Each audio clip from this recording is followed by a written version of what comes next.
चिकी, जिसके सुनहरे पंख धूप में रेशम की तरह चमकते थे, उस खेत की नहीं, बल्कि एक गहरे, रहस्यमय जंगल के किनारे स्थित एक छोटे से प्यारे घर की सबसे जीवंत निवासी थी। उसका घर जंगल के ठीक बीच में एक शांत जगह पर बना हुआ था, जहां रंग बिरंगे फूलों की क्यारियां और हरी भरी घास के कालीन हर तरफ फैले हुए थे। विशेष रूप से गुलाब के पौधे उसके घर को एक अनोखी खुशबू और सुंदरता प्रदान करते थे।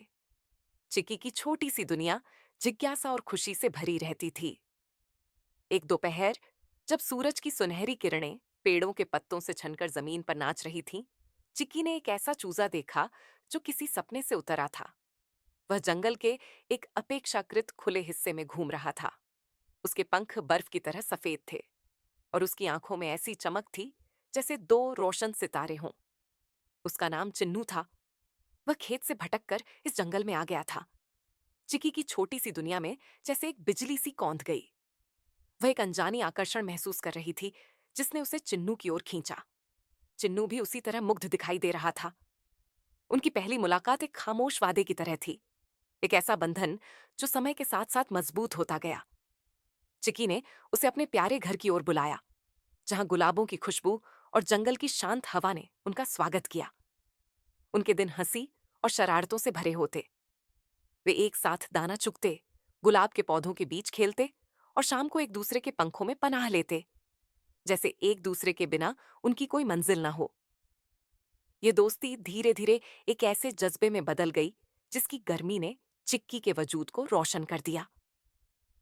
चिन्नू की निकटता उसे अपने सुरक्षित घर की तरह महसूस होती और उसकी चमकदार आंखें उसके दिल में एक गहरा यकीन जगाती थीं कि वह प्रिय है।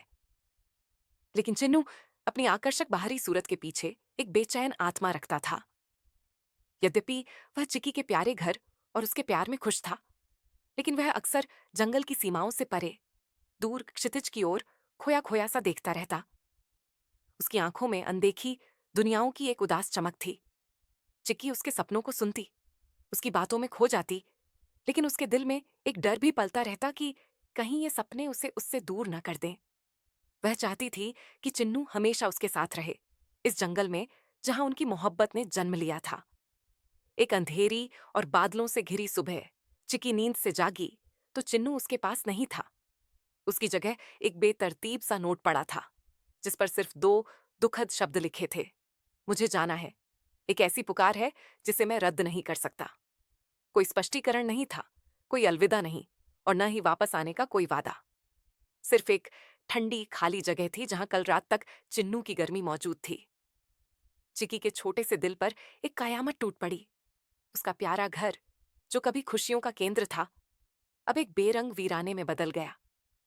वह उस जगह पर बेजान बैठी रही जहां चिन्नू सोता था। उसके पंखों की हल्की सी खुशबू अभी भी हवा में नाच रही थी।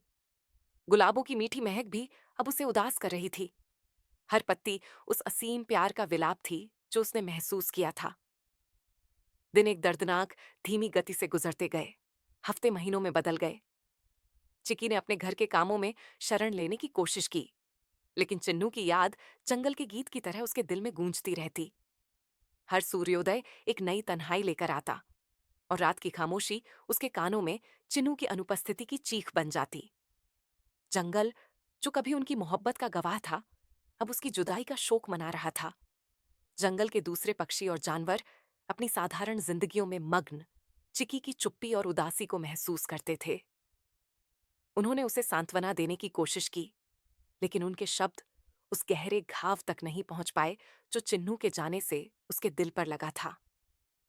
चिक्की ने किसी और चूजे को अपने दिल में जगह देने का कभी सोचा भी नहीं। चिन्नू के साथ उसका प्यार उस प्यारे घर की नींव की तरह मजबूत था, एक ऐसा अनमोल तोहफा जिसे वह किसी और के साथ बांटना पाप समझती थी। यद्यपि उसकी आत्मा हमेशा उदास रहती थी, लेकिन उसने उन खूबसूरत लम्हों को कभी नहीं भुलाया जो उन्होंने एक साथ बिताए थे।